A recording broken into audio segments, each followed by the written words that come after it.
Welcome, Age of Vintage Society. Irene Tsu might not be a household name, but people may recognise her starring alongside some of Hollywood's all-time biggest names, including Jimmy Stewart, John Wayne and Elvis Presley. The Shanghai-born actress says her most successful professional stint was when she starred in commercials for Standard Oil as the Wiki Wiki Girl. The ads ran during NASA's historic moon landing in 1969, beaming her image into the homes of millions of Americans. Why was Irene Tsu restricted by Frank Sinatra? Make sure to watch the video until the end and leave your thoughts in the comments. If you are new here, join our wonderful community by subscribing to the Age of Vintage channel. If you didn't know Irene Tsu's name, fans of film and TV definitely recognise her face.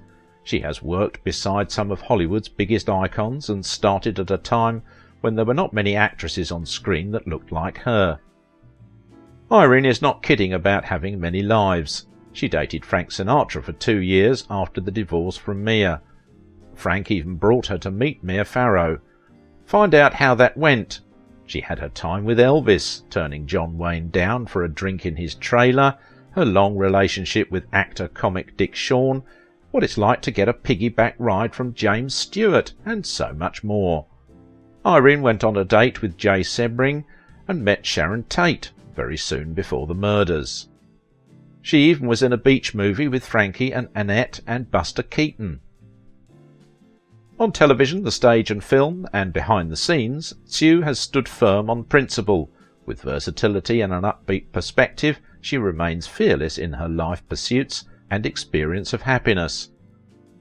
"I have lived my life as a watercolor artist," Tsu explained. Watercolor is a fluid art form that drips, runs and moves. Intuition plays a great part in the execution of the watercolor. Through skill, time and practice, artists are able to control the strokes better, but it will never be exact. Once the stroke is made, the artist must follow that new path and see where the next stroke will take them. Sometimes there is fear, but there is also freedom. Tsu was born in Shanghai, China, to Z.M. and Dulce Lin Tsu. Her father was the controller for US aid to China with Chiang Kai-shek, and after that an auditor for a trade union in New York. Her mother was a published artist and textile designer in New York. "My childhood was not great. It was most unusual. I lived in 3 different countries, those being Shanghai, Taiwan and Hong Kong." Fleeing from communism, Tsu left her homeland of China when she was 3 years old. After political changes in China in the 1940s, the family left for Taiwan, then Hong Kong. Her father remained behind in Taiwan while in 1957 she and the rest of her immediate family, sister and mother, emigrated to Larchmont, New York, a suburb of New York City where her aunt lived. Irene attended Mamaroneck Elementary School in Mamaroneck, New York and studied ballet. "I was crazy about ballet. I'd seen a poster of a pair of red shoes and really wanted to be in them, and begged my mother for ballet lessons. Everything in ballet was French, so I decided to learn French too." By the time Tsu arrived in America, she was 11, though it was in Hong Kong where her career was ignited by complete accident.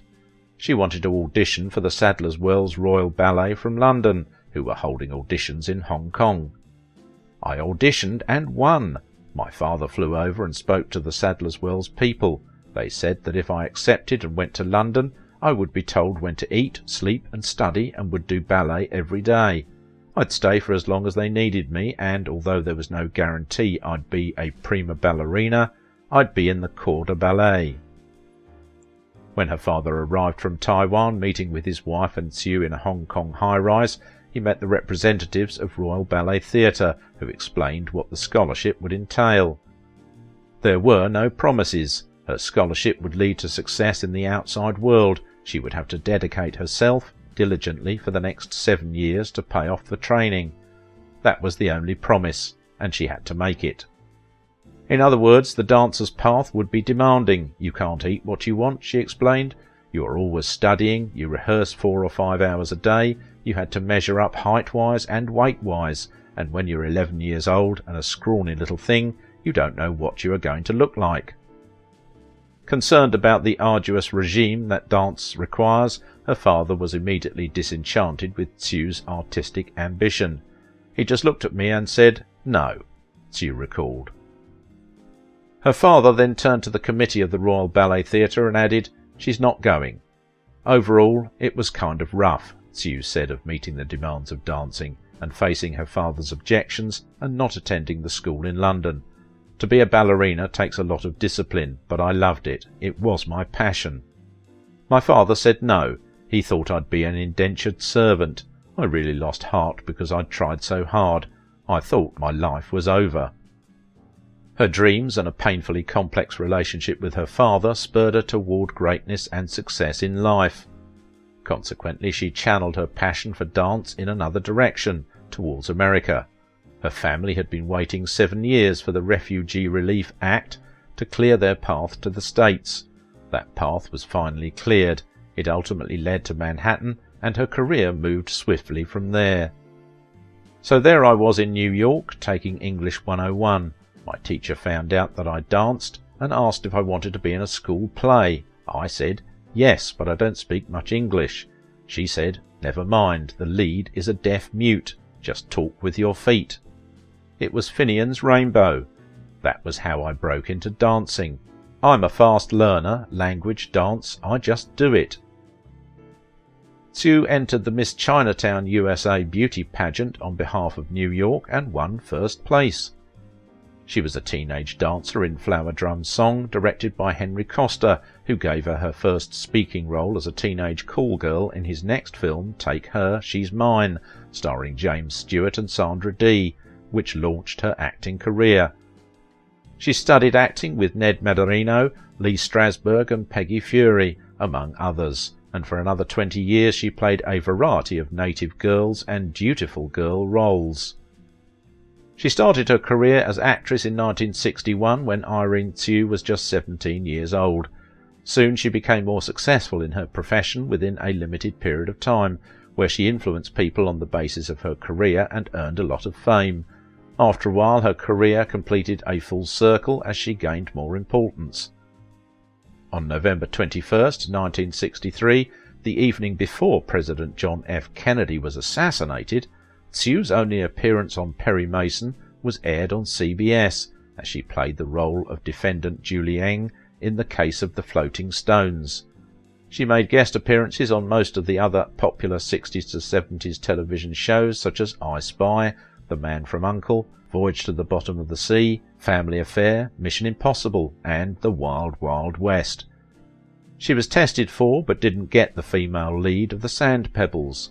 In the 1960s, Tsu met Frank Sinatra in Miami, Florida, where she was filming the Chevron Island commercials, and Sinatra was filming Tony Rome. They dated for over 2 years. Irene Tsu didn't seem like an ideal match for Frank Sinatra, but it was exactly what he needed at the time. She first met Sinatra, then in his 50s, at a Miami hotel during the late 60s. Tsu was in her 20s and in town to film a commercial. The starlet was invited by her manager to attend a lunch where she could make connections to further boost her career. "I remember this long table with maybe 8 or 9 people," she recalled to Fox News. "I was really surprised. I wasn't expecting that. And then you heard the voice. You didn't even have to look up to know it was Sinatra's. The voice just commanded the room, and I didn't want to look for him. I felt like I wasn't allowed, and didn't want him to catch me staring." Tsu admitted she had no idea if Sinatra ever noticed her that day. However, they would meet again at a private club in Beverly Hills about a month later, and this time there was no question he spotted her. "He had the most incredible blue eyes I've ever seen," she said. "You just got lost in them. He was so relaxed and charismatic. You just became captivated by him." She later received a call from a restaurateur who simply told her, "You're having dinner here with Frank tonight, 7:30, be on time, he's very punctual." "I went shopping like crazy," Tsu chuckled. "I had no idea what to wear, I was so nervous." Once Tsu was finally dressed, her phone rang. It was Sinatra. He said, "Baby, I don't know if you heard, but my divorce has been announced, and there's paparazzi all over my property. I'm heading out to the desert. I want you to come with me." That's how it started. Sinatra and his third wife, actress Mia Farrow, divorced in 1968. Tsu claimed the singer wasted no time in their relationship. "It was a magical weekend," she recalled. "He put me in the pink room of his house, which was Mia's. He told me, if you don't like the colour, we can change it. Pick any colour you want. So I did, a buttercup yellow." There was about a 30-year age gap between the two, and the difference quickly showed. We would go to the most expensive restaurants, and here I was ordering a carrot, and if you were Frank Sinatra, no one would dare come near you. He was very political, and I was not at all savvy about that, so we didn't really have a lot of deep discussions. He lived with a lot of tension and had insomnia. And he didn't really like his women to work, she claimed. He would say, "I could give you anything. You want a car, a house, jewellery, just tell me what you want." But that wasn't really me. I was perfectly content with my bicycle and working. It was too restrictive for me. Tsu said she always knew the whirlwind romance wouldn't last forever because of the age difference. However, she enjoyed their time, which she described as one filled with laughter. She described Sinatra as a man who loved hosting dinner parties for his closest friends when he wasn't on stage and playing crossword puzzles. When they finally parted, she insisted it was on friendly terms. Tsu went on to marry Hungarian film director Ivan Nagy in 1971. "I got a call from Frank one day and he said, 'If you don't tell me what you want as a wedding present, you're going to get a Ming vase,'" she recalled. "I said, 'No Ming vase, but I could use a washer-dryer, actually.' He laughed so much, he said, 'What are you going to do, open a Chinese laundry?' But I got it. I remember the washer-dryer came with a note that said, 'All the happiness to you and no starch.' It was a good washer-dryer, actually. I kept it for a long time." Tsu has kept busy over the years, appearing in film and television, as well as pursuing art and design. "It was hard not to be captivated by Frank," she said, "and when you were with him, you were going to have a good time." Her career spans 4 decades in most of the popular TV series, 50 titles and 32 feature films. Irene was able to cross over to play not only Chinese parts, but roles originally written for other ethnicities with the help of casting directors and creative writers-directors. Considered one of the very first Asian American performers to break through Hollywood's rigid diversity barriers, Irene has played many roles that were not originally written for an Asian woman.